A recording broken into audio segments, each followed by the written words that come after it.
Sit down. Watch today's film like a stranger cut it. Not the version you'd tell someone at dinner, the actual footage. No color commentary, no benefit of the doubt, no cutting to the highlight and calling it the whole tape. Just what happened, frame by frame, in the order it happened. Coaches who win for decades don't grade a season by the final score.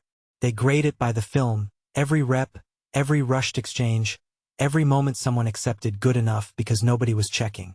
Tonight you're the coach and the player both. Roll it back. Watch the parts you'd rather skip. Start with the process, not the outcome. That's the discipline underneath the whole method.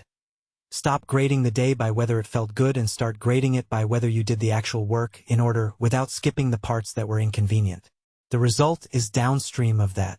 Chase the result directly and skip the process, and you get a highlight reel with no film behind it, and highlight reels don't hold up under review. So run the tape. Where did you cut the exchange short because it was easier to move on than to finish it right? Where did you accept good enough from yourself in a moment nobody else was watching, and would have let it slide if you hadn't stopped to check? That's the part of the film that matters most because it's the part you controlled entirely, and it's the part most people fast forward through. Now the harder reel, the one after a day that went well. Winning breeds exactly the wrong instinct. It lets you believe the work is what got soft, when actually it's the attention. The danger sign isn't a bad day. It's a good one that convinces you the standard can relax now that it's already been met. Watch for that tonight, specifically the moment today where you were ahead, and eased up because you were ahead.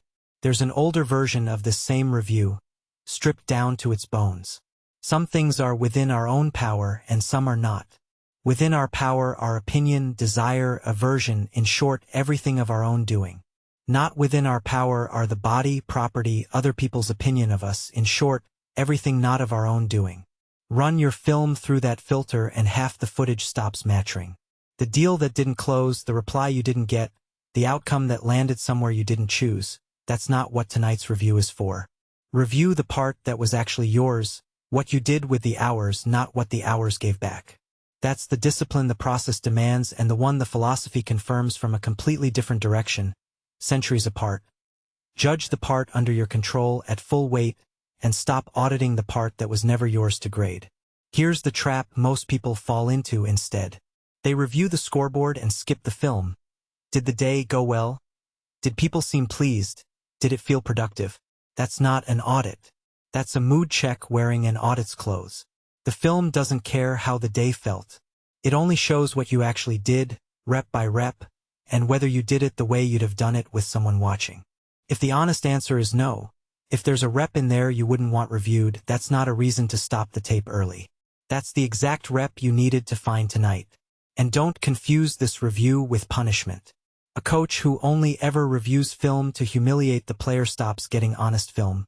The player starts hiding the mistakes instead of making them visible. The point of tonight isn't to feel bad about the rep you cut short. It's to name it precisely enough that tomorrow's version of you can't quietly repeat it. Cold accuracy, not guilt. Guilt fades by morning. An accurately named failure doesn't. It just sits there waiting to be corrected. So here's what the film actually says, once you stop editing it in your favor. Name the exact rep you cut short. Name the exact moment the standard slipped because the day was already going well.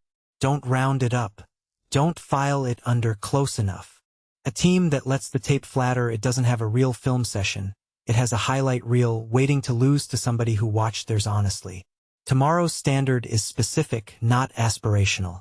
The task you rush today gets the full rep tomorrow, at the hour it's actually due.